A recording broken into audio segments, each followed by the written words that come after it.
기도하겠습니다. 하나님, 이 시간에 말씀하시는 주의 말씀을 듣게 하시며 하나님 깨닫게 하시며 그 말씀 따라 살아가게 하여 주시옵소서. 주님 홀로 영광받아 주옵소서. 예수님의 이름으로 기도합니다. 아멘. 오늘 말씀의 제목은 지금 우리가 해야 할 일입니다. 오늘 본문은 부활하신 예수님께서 승천하시기 바로 직전에 제자들과 나누신 이야기입니다.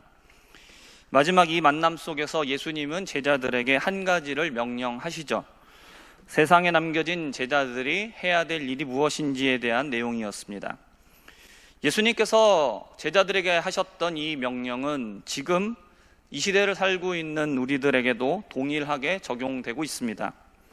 그렇다면 예수님께서 제자들에게 해야 할 일, 제자들에게 주신 명령은 무엇인지를 우리가 함께 살펴보고, 또 동일하게 지금 우리가 해야 될 일은 무엇인지에 대해서 함께 생각해 보고자 합니다.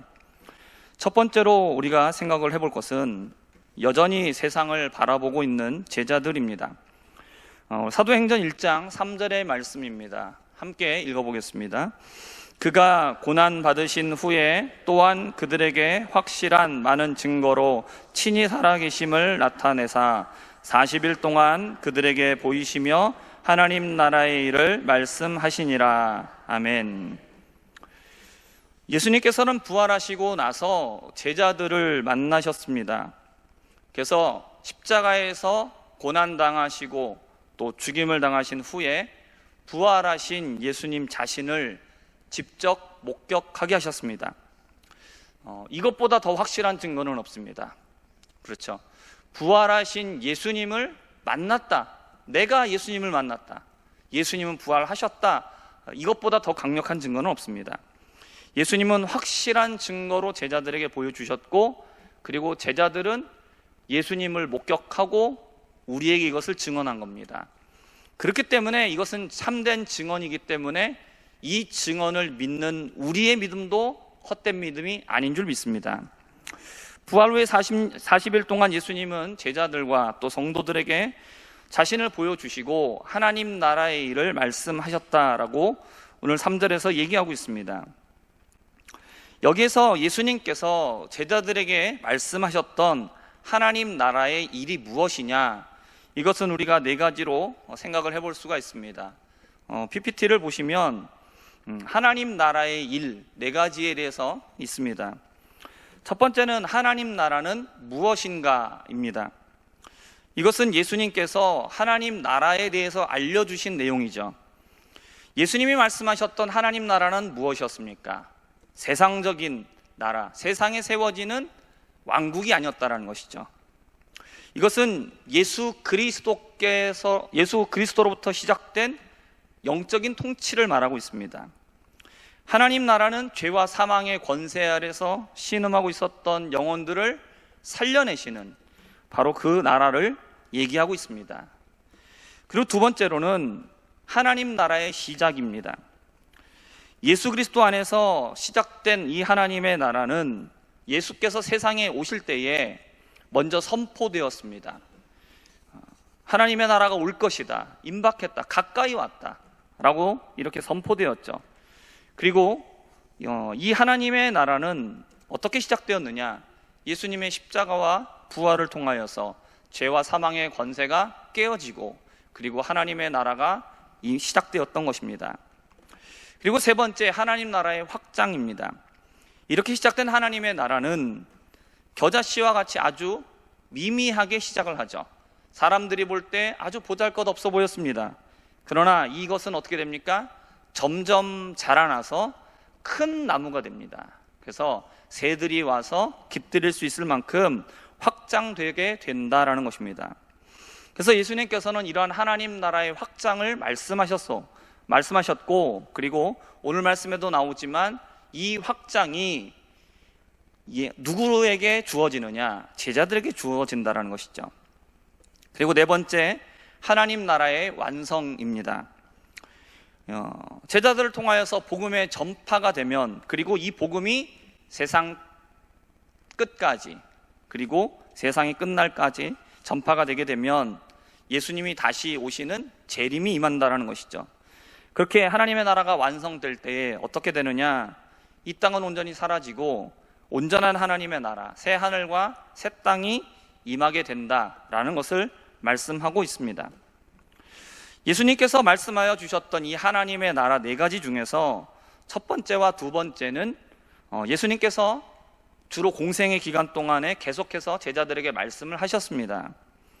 그리고 이제 세 번째와 네 번째는 제자들이 이것을 감당해야 될 몫이 되었던 것이죠.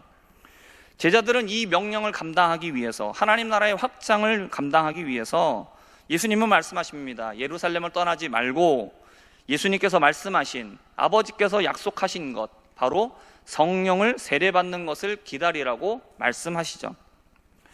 하지만 이런 이야기를 하고 있는 이 와중에도 제자들의 시선은 여전히 세상을 향하고 있었습니다. 6절의 말씀을 보면 제자들은 이렇게 말합니다. 이스라엘 나라를 회복하여 주시는 것이 이때입니까? 라고 물어보죠.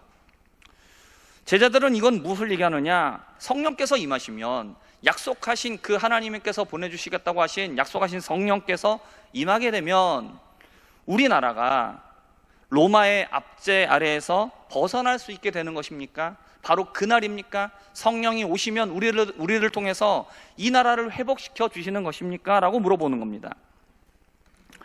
예수님께서는 분명히 제자들에게 하나님의 나라는 이 세상 권세가 아니다라고 말씀을 하셨습니다.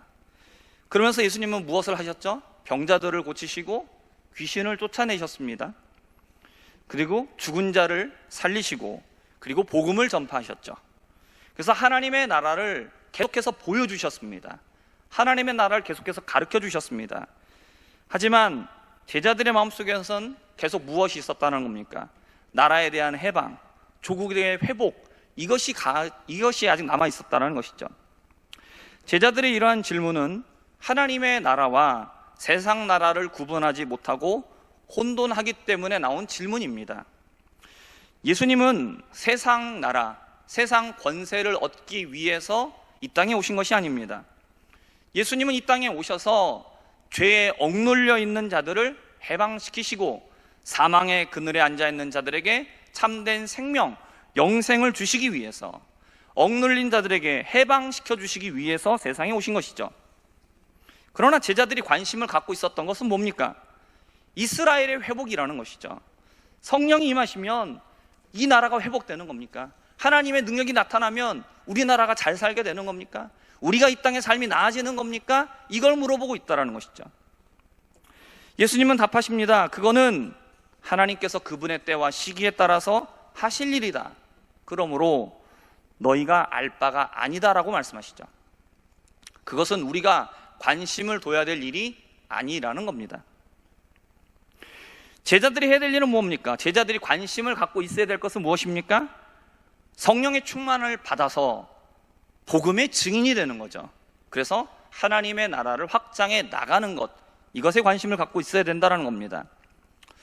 이 제자들의 모습을 보면 굉장히 놀랍습니다. 왜냐하면 지금 사도행전 1장에서 예수님과 제자들은 지금 어떤 상태냐면, 예수님은 부활하신 예수님이고 제자들은 부활하신 예수님을 이미 40일 동안 만났습니다. 그러면 그들은 지금 어떤 상태입니까? 이미 하나님의 아들이라는 것을 믿고 고백한 자들이죠. 주는 그리스도시요 살아계신 하나님의 아들이십니다라는 고백을 다 했습니다. 그들은 예수님을 버리고 도망갔지만 예수님 부활하셔서 이들을 찾아오셨습니다. 그리고 지금 부활하신 예수님하고 지금 마주하고 있는 겁니다. 그런데 이들은 십자가와 부활을 모두 목격했음에도 불구하고 지금 이들의 시선은 어디에 머무르고 있습니까? 여전히 아직도 세상에 머물고 있다는 겁니다. 사랑하는 성도 여러분, 지금 우리의 시선은 어디에 머물고 있습니까? 분명 예수님을 믿습니다. 우리의 믿음이 거짓된 것 아니죠. 그러나 우리의 시선이 여전히 이 제자들과 같이 세상에 머물고 있지 않는가 살펴보기를 바랍니다. 우리는 이 나라를 위해서 기도해야 됩니다. 정치가들을 위해서 기도해야 됩니다. 그러나 그 선을 넘어서 나라를 위해서 우리가 어떤 일을 해야 된다라고 말을 하고, 그리고 정치적인 색을 띠면서 성도들을 그런 장소로 이끄는 그런 거짓 목회자를 따라다니면 안 됩니다.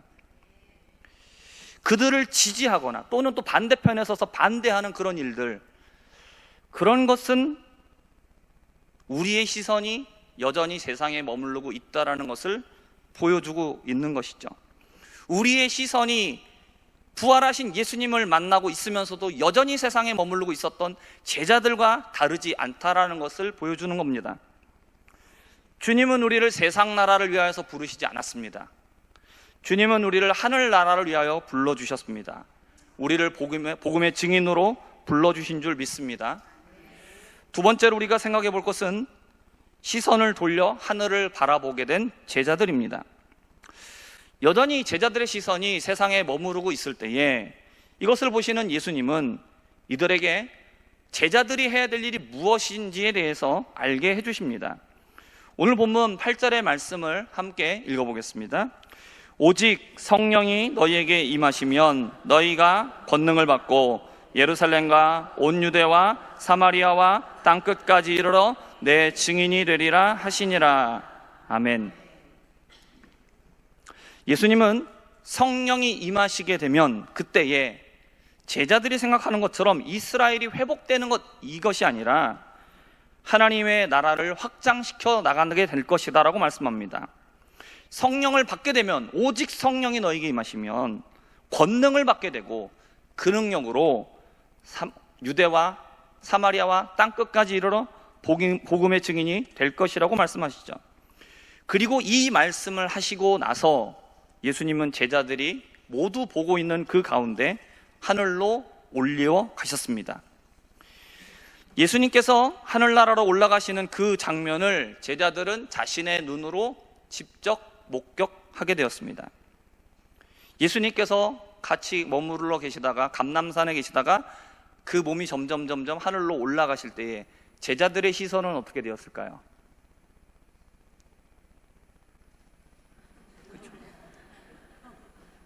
같이 시선이 올라가죠. 그리고 마침내 구름이 가려서 예수님이 보이지 않게 되었습니다. 예수님께서 하늘나라에 가셨다라는 거죠. 들어가셨다라는 것이죠. 예수님께서는 세상만 바라보고 있는 제자들의 시선을 돌려 하늘나라를 바라보게 하셨습니다. 세상에 머물고 있는 우리의 시선은 하늘나라를 바라보게 되어야 합니다. 세상의 시선이 머무는 사람은 세상에서 무엇을 할까? 어떻게 할까? 이것을 생각합니다. 세상에서 내가 어떻게 하면 잘 살아갈 수 있을까? 이런 생각을 하죠. 그러나 시선을 돌려 하늘나라를 바라보는 사람은 하늘나라를 생각하며 살아갑니다. 내가 어떻게 하면 하늘나라에 들어갈 수 있을까? 내가 하늘나라에 가기 위해서 그 가기까지 내가 무엇을 해야 할까? 내가 하늘나라에 가서 더 잘 살려면 내가 이 땅에서 무엇을 하며 살아가야 할까를 고민한다는 겁니다. 그러면 우리가 어떻게 할 때에 세상을 바라보는 우리의 시선이 하늘을 바라볼 수 있게 되겠습니까? 그것은 예수님의 말씀을 듣는 것, 그리고 예수님을 바라볼 때에 가능한 줄 믿습니다.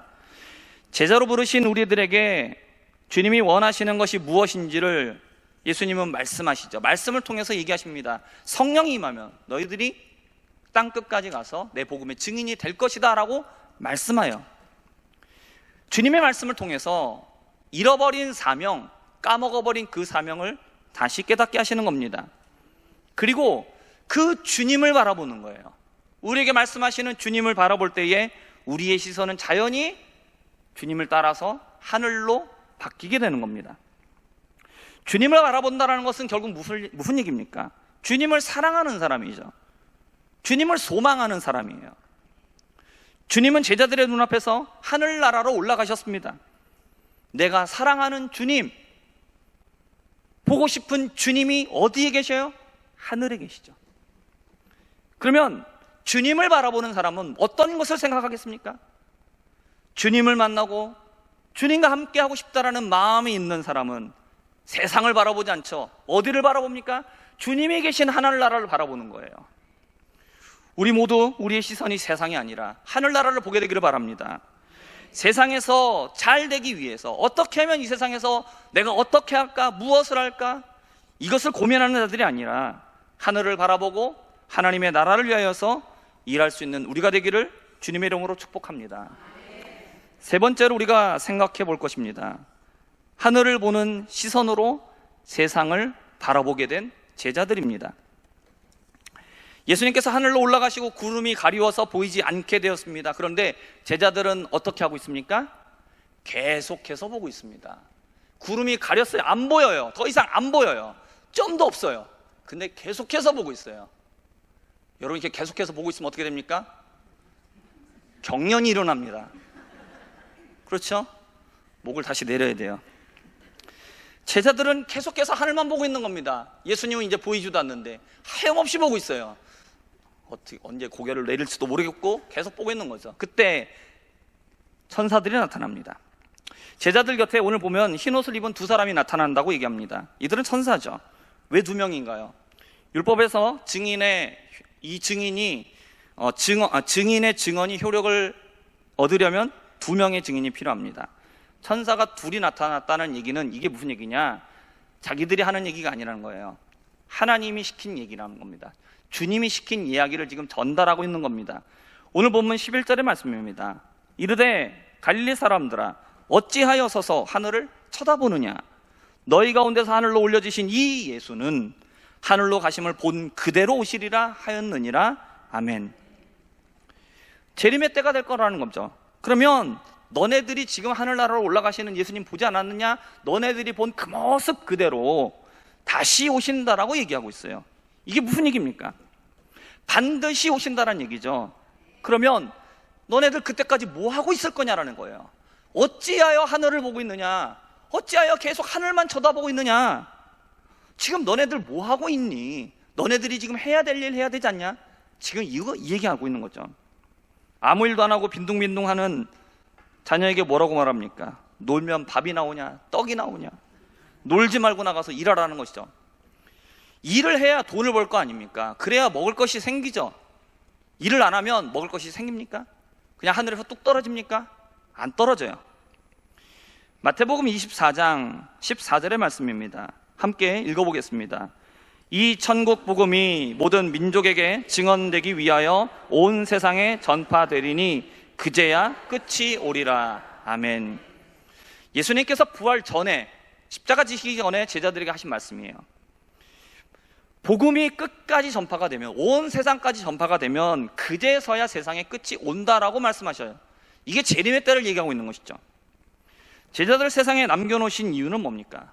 복음의 증인이 되라는 거예요. 사람들을 구원하는 그 복음을 전하고 예수님의 재림을 준비하라고 지금 남겨놓으신 겁니다. 그냥 하늘만 쳐다보고 있으면서 그러면 예수님 다시 오시느냐? 아니라는 거예요. 재림에 준비하라는 얘기입니다. 땅끝까지 가서 복음 전하라는 얘기입니다. 예수님께서는 세상에 남겨진 제자들이 복음의 증인으로 살아가야 될 것에 대하여서 오늘 우리가 읽은 사도행전 1장 8절의 말씀과 더불어서 마태복음 28장 18절에서 20절의 말씀에서도 이것을 이야기하셨습니다. 마태복음 28장 18절과 20절입니다. 함께 읽어보겠습니다.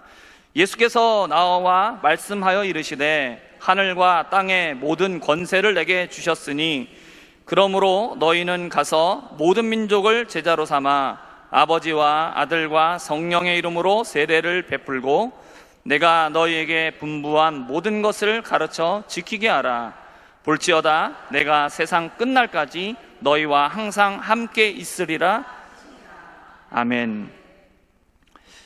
부활하신 예수님은 제자들에게 말씀하십니다. 너희는 이제 복음의 증인이 되어야 한다.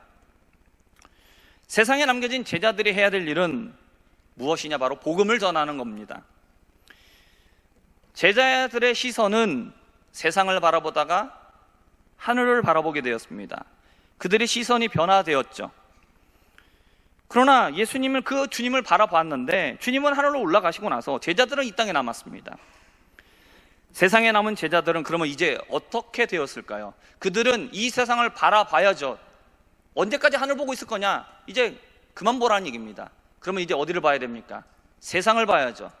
그러면 세상을 보게 된 제자들의 시선은 어떻게 되었을까요? 이전과 똑같은 눈으로 바라보았을까요? 아닙니다. 세상을 바라봅니다. 그러나 이전과는 다른 시선으로 세상을 바라보게 되었죠. 하늘을 바라보았던 그 시선을 가지고 이제 세상을 바라보게 된 겁니다. 그들은 이제 다시 오실 예수님을 마음에 품었고 세상을 바라보게 되었죠. 이제 그들의 눈에 세상은 세상 영광을 얻기 위해서가 아니라 복음을 전해야 될 곳으로 바라보게 된 겁니다. 세상을 살아가는 이유와 목적이 바뀌게 된 거죠. 제자들은 예수님이 다시 오시기까지, 다시 오시도록 하기 위해서 이들은 땅 끝까지, 그리고 세상 끝날까지 복음을 전하는 사람들이 되었습니다. 사랑하는 성도 여러분, 지금 이 말씀은 우리에게도 동일하게 적용되고 있습니다. 우리는 세상을 바라보던 우리의 시선을 돌려서 하늘을 바라보는 사람들이 되어야 합니다. 세상 나라, 세상 영광을 위해서가 아니라 하늘나라, 하늘의 영광을 구하는 사람들이 되어야 합니다. 우리의 시선이 바뀔 수 있는 방법은 단 한 가지입니다.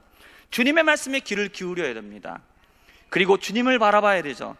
그럴 때에 우리의 시선은 하늘로 향할 수 있습니다. 하늘을 바라보게 된 우리는 이제 주님을 바라보면서, 재림하실 주님을 바라보면서 이제 세상을 바라봐야 합니다.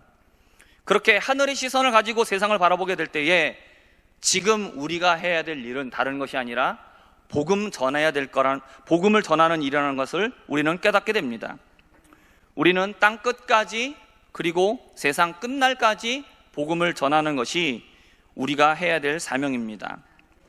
우리는 하늘만 쳐다보고 있으면 안 됩니다.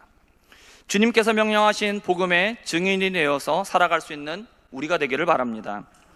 그렇게 복음을 증거할 때에 비로소 하늘에 올라가신 예수님은 다시 이 땅에 우리의 눈으로 볼 수 있도록 오시게 될 겁니다.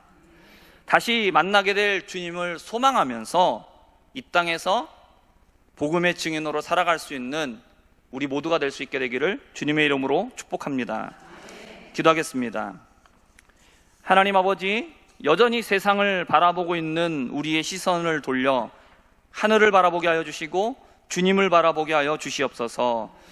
다시 오실 주님을 우리의 마음 가운데 품고 이 세상을 바라보며 세상에 나아가 복음을 전해야 되는 것이 우리의 사명임을 깨닫고 땅끝까지, 그리고 주님이 다시 오시는 그날까지 복음을 전하는 사명을 감당할 수 있는 우리 모두가 되도록 은혜 베풀어 주시옵소서. 예수님의 이름으로 기도합니다. 아멘.